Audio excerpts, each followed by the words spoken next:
현재 한국에 거주하는 특파원이 남긴 한마디가 전 세계에 공유되며 충격을 전해주고 있습니다. 영국 BBC의 특파원 로라 비커 기자는 본인의 트위터에 최근 한국에서 택시를 탔던 경험을 이야기하고 있습니다. 택시를 타자 택시 기사가 자신에게 마스크를 건네주면서 쓰고 다니라고 했다는 것입니다. 로라 비커 기자는 이미 오랫동안 한국에 지내고 있으면서 한국이 얼마나 상황 대처를 잘하고 있는지 영국에 계속해서 보도하고 있는 상황이었음에도 택시 기사의 행동에 적지 않게 놀란 것입니다. 로라 기자는 기사에게 외국인도 이제 마스크를 한국에서 쉽게 살 수 있다고 대답하자 택시 기사는 마스크를 쓰지 않으면 택시에서 내릴 수 없다는 반농담의 말을 건네며 한국의 분위기가 얼마나 놀라운지 트윗에 전한 것입니다. 왜냐하면 영국은 현재 의료진조차 마스크를 쓸 수 없어서 쓰레기 봉지를 뒤집어 쓰고 있는 상황이며 마스크는 사용기한 10년이 지난 것도 간신히 구해서 활용하는 정도인데 한국에서는 택시기사가 마스크를 쓰라고 건네주니 놀랄만한 것입니다. 현재 영국에서 N95 마스크를 사려면 수십 파운드를 주더라도 제대로 구할 수 없을 정도로 열악하다고 전해집니다. 미국 역시 마찬가지의 상황입니다. 최근 미국 검색 혹은 유튜브 트렌드 등을 보면 집에서 스카프를 활용하거나 천으로 마스크 만드는 방법이 소개되고 있습니다. 마스크를 구매하기는 거의 불가능한 상황이며 모든 국가가 마스크 구하기에 혈안이 되어 있습니다. 이렇게 마스크나 관련 의료 장비가 매우 귀중한 가운데 로라 비커 기자뿐만 아니라 한국에 거주하는 외국인들은 그 어느 때보다 한국에 있는 것이 좋다고 이야기합니다. 외국에 있는 한국 교민 및 유학생들도 모든 방법을 동원해 한국으로 갈 수 있는 방안을 찾고 있는 것으로 전해집니다. 한국이 마스크나 기타 용품도 풍부한 데다가 의료비도 많이 저렴하기 때문에 일부 해외 체류자 사이에서는 해열제를 먹어서라도 한국에 입국하자는 소문도 돌고 있다고 합니다. 따라서 당국은 해열제를 먹고 한국에 들어오는 사안에 대해서는 엄중 대처하겠다며 상황을 주시하고 있습니다. 일본에서는 테스트 키트를 무료 배포하겠다는 손정희 회장이 자국 반발로 전량 뉴욕에 기부를 했습니다만 이제는 다시 마스크 100만 장을 일본에 기부하겠다는 트윗을 올렸는데 이번에는 반응이 완전히 달라졌습니다. 2주 전만 해도 손정희 회장을 비난하던 일본의 네티즌들은 이제 손정희 회장이 애국자라고 치켜세우고 있습니다. 이에 관해서는 일본이 현재 매우 심각한 상황이고 일본엔 겨우 면 마스크만 배급이 되는 등의 문제가 제기되면서 이제서야 마스크 등을 구비하는 것이 매우 중요한 문제라는 것을 깨달았기 때문으로 풀이됩니다. 우익 언론인 상케이조차 한국의 테스트 키트를 조명하며 한국의 상황 대처 능력은 놀랍다고 극찬하고 있습니다. 일각에서는 일본 정부가 조만간 한국의 테스트 키트 등의 의료 장비를 요청할 수 있다고도 전해지고 있습니다. 한편 트럼프 대통령은 3M과 같은 자국 기업에 엄포를 놓으며 마스크를 타국에 수출했다가는 나중에 보복을 당한다며 경고하고 있습니다만 다국적 기업인 3M은 즉각 반발했고 미국과 국경을 사이에 놓은 캐나다 역시 반발하고 있습니다. 그러나 현재 국면은 마스크 앞에 우방이 없는 상황으로 미국 최우선주의를 주장해온 트럼프 대통령에게는 더욱더 말할 필요가 없는 문제인 것입니다. 미국 의료진은 마스크도 없는 경우가 태반이기 때문에 간호사 등은 길거리에서 마스크를 달라고 호소하고 있으며 개인 SNS에 카메라를 켜고 마스크 기부 등의 동참을 호소합니다. 이러한 상황에 한국은 택시를 타도 기사가 마스크를 챙겨준다는 영국 기자의 트위터는 기가 막힐 수밖에 없습니다. 한 네티즌은 한국만 지구가 아닌 외계 행성에 있다며 자신의 국가가 봉쇄되기 전에 한국에 들어갔어야 했다라는 아쉬움을 표하기도 할 정도입니다. 이와 같이 전 세계의 모습과 한국이 대비되며 한국은 그 어느 때보다 국민들이 안정감을 느끼고 있습니다. 또한 120여 개국이 도움을 달라고 요청하는 등 점점 국격이 높아지고 있습니다. 트럼프튜브 여기서 마치겠습니다. 감사합니다. 베트남이 남중국해 문제를 놓고 중국을 또 다시 맹비난했다. 중국이 남중국해 파라셀 제도에서 신기술을 사용해 채소를 재배했다는 것을 불법 행위라고 규정하고 이를 처리하라고 요구한 것이다. 29일 베트남 외교부에 따르면 베트남 정부는 베트남의 허가 없이 파라셀 제도와 스프레틀리 제도에서 이루어지는 중국의 모든 활동은 베트남 주권을 위협하고 국제법 위반이라는 입장을 다시 한번 강조했다. 중국 인민일보 자매제인 중국 글로벌 타임스가 중국 해군이 파라셀 제도에서 750kg의 채소를 수확하기 위해 새로운 농업 기술을 사용했다고 보도한 것에 대한 반박이다. 이와 관련 조언가 비액 베트남 외교부 부대변인은 지난 28일 브리핑에서 중국의 남중국해 내에서의 재배 활동은 베트남의 주권을 위협하는 것이다면서 동시에 국제법 위반이라고 강조했다.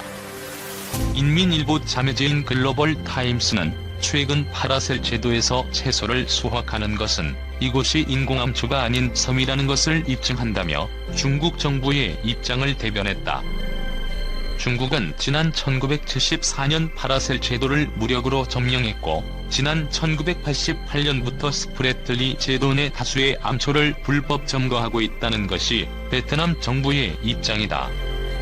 베트남은 국제법에 따라 파라셀과 스프래틀리 제도에 대한 영유권을 주장할 수 있는 역사적 증거와 법적 근거를 갖고 있다는 점을 여러 차례 밝히고 있다. 하지만 중국은 이달 남중국해 스프래틀리 제도 파이어리 크로스 암초의 군용기를 출격시켰다. 또 중국은 일방적으로 남중국해에서 모든 국가의 어업조업을 금지시키기도 했다.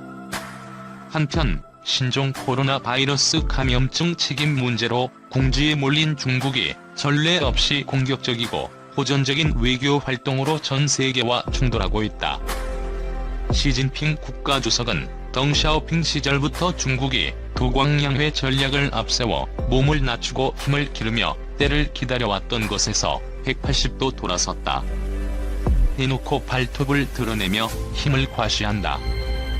2013년 집권한 시 주석은 제 할 일은 주동적으로 한다는 주동자기를 거쳐 코로나19 사태를 전후해 무력과 독설, 보복을 앞세운 전랑 외교로 돌아섰다. 전랑은 인민해방군 홍보를 위해 만든 애국주의 액션 영화다. 주인공은 2015년 개봉한 1편에선 미국 네이비실 출신의 악당들을, 2017년의 2편에선 유엔도 포기하고 미군도 철수한 아프리카에서 납치범들을 각각 물리친다. 영화에서 중국은 의지와 용기, 첨단 무기로 세계를 구하는 21세기 카우보이로 표현된다. 전랑은 영어로 울프 워리어로 적는데 늑대 전사로 옮길 수 있다. 미국 외교 전문지 디플로맷은 지난 15일 과거 보수적, 수동적, 저자세 외교를 추구하던 중국이 코로나19 팬데믹 이후 국제사회를 대상으로 단호, 주도적, 고자세 전랑 외교를 펼치고 있다고 평가했다. 디플로맷은 전랑 외교라는 새로운 접근법이 영화처럼 중국 대중의 애국주의와 민족주의, 그리고 국가적 자부심을 높이고 있다고 지적했다. 월스트리트 저널은 19일 중국 외교관들은 싸울 준비가 돼 있으며 국제 영향력을 강화할 목적으로 공격적으로 행동한다고 보도했다. 실제로 중국의 무역 흑자 문제를 지적하는 기자에게 중국 외교관이 그게 불만이면 중국산 마스크와 보호 장비부터 벗어라라고 쏘아붙였을 정도다. BBC 방송은 13일 코로나19 팬데믹 상황에서 내놓고 험한 말을 하는 중국 외교관들이 중국의 새로운 군대가 되고 있다고 지적했다. 헨리 키신저 전 미국 국무장관이 저서 디플로머시에서 지나치게 언행이 심중해 이를 해석할 중국 전문가가 필요했을 정도라고 평가했던 과거의 중국 외교와는 사뭇 다른 모습이다. 홍콩 사우스 차이나 모닝 포스트는 24일 중국 외교가 갈수록 호전적 태도를 보이면서 곳곳에서 마찰을 일으키고 특히 미국과 불화가 쌓이고 있다고 지적했다. 전랑 외교의 고삐를 바짝 당긴 결과 중국은 국제사회와는 물론 중화권과도 갈등하고 있다. 중국이 홍콩 입법회를 거치지 않고 베이징의 전국인민대표회의에서 국가안전법을 제정해 홍콩의 반정부 활동을 처벌하는 방안을 추진한 것이 한 사례다. 홍콩 헌법 격인 기본법에 법률 제정권이 홍콩 입법회에 있다고 규정한 것과 어긋난다. SCMP 등이 21일 이를 보도하자 홍콩인들은 대대적인 시위로 맞섰다. 중국은 대만에도 일국양제 통일 방안을 강요하면서 지난해 1월 1일 받아들이지 않으면 무력 사용도 불사하겠다고 위협했다.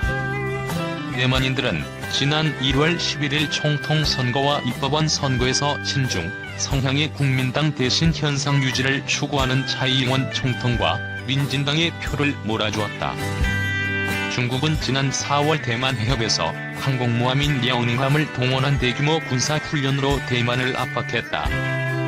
중국은 18에서 19일에 세계보건기구 의사결정기구인 세계보건총회에 대만 해협서보 참가를 막았다. 지난 20일 2기 취임식에서 차이 총통은 중국의 일국양제 통일 방안을 거부한 것은 물론 미국, 유럽연합, 일본과 관계를 강화해 중국 의존을 줄이겠다고 강조했다. 차이 총통은 신대만 국책 싱크탱크의 5월 7일 조사 결과 74.5%의 지지율을 기록했다. 중국은 전 세계가 코로나19로 고통받는 와중인 4월 18일 하이난 송산사시에 시사과 난사고를 각각 설치해 영유권 분쟁 중인 남중국해 섬과 산호초 등을 편입했다. 중국은 코로나19 사태가 진정되면 베트남, 필리핀, 말레이시아, 인도네시아 등 남중국해에서 영유권 분쟁을 벌여온 동남아 국가들과 충돌할 수밖에 없다. 중국은 2호 항모인 산둥함의 취역식을 지난해 12월 17일 남중국해 입구인 하이난 송사녀에서 시 주석이 참가한 가운데 열었다. 2016년 7월 12일 해그 국제상설중재재판소가 중국의 남중국해 권리 주장이 법적 근거가 없고 국제법을 위반한 것이라고 했던 판결에 항모로 답한 셈이다. 중국은 자국과 사이가 틀어진 특정 국가의 핵심 수출품을 거부하는 국제무역규범 파괴도 서슴지 않는다. 호주가 코로나19에 대한 독립적 조사를 주장하자 10일 쇠고기 수입을 막았다. 중국 공산당 기관지 인민일보의 자매진 환구시보의 후시진 편집인은 9일 중국은 단기간 안에 핵한두 보유수를 1000개 이상으로 늘려야 한다고 주장했다. 이처럼 중국은 코로나19 상황에서 글로벌 평화를 추구하기는커녕 힘의 공백을 최대한 활용해 세력 확대에 나서겠다는 의도를 숨기지 않는다.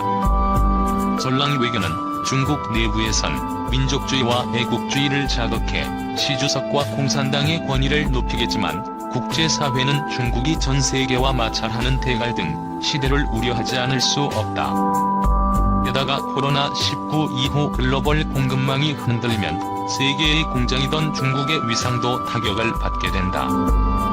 글로벌화의 최대 수혜자인 중국은 포스트 코로나 시대에 경제적 자립주의, 국수주의가 국제적 규범으로 자리 잡을 경우 결정적인 피해자가 될 수 있다. 전랑 외교는 단기적으로는 중국 권력에 이득을 줄 수 있지만 장기적으로는 중국과 세계에 모두 혼란을 가져올 우려가 크다.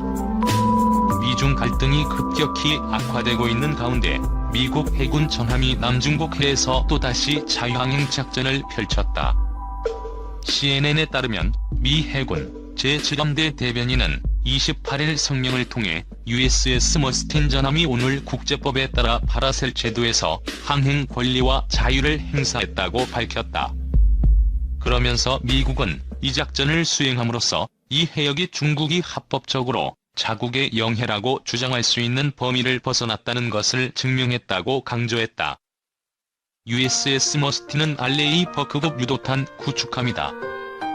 미 해군은 지난 3월에 이어 4월에도 파라셀 제도와 스프래틀리 제도에서 중국의 영유권 주장에 이에 제기하는 자유항행 작전을 펼친 바 있다. 파라셀 제도는 중국은 물론 베트남과 대만도 영유권을 주장하고 있는 분쟁지로 미국은 중국이 남중국해에 있는 섬들의 군사장비와 시설을 배치해 군사화하고 있다고 비난해왔다. CNN은 이번 USS 머스틴함의 항행이 워싱턴과 중국 간의 홍콩 보안법 및 신종 코로나 바이러스 감염증을 둘러싼 긴장이 고조되고 있는 가운데 이루어졌다고 지적했다. 한 해군 소식통은 CNN의 USS 머스틴함이 파라셀 제도의 우디섬과 피라미드록 사이를 통과해 항행했다고 전했다. 우디섬은 중국군의 비행장이 있는 곳으로 과거 이곳에 중국군의 전략 폭격기가 착륙한 적이 있다.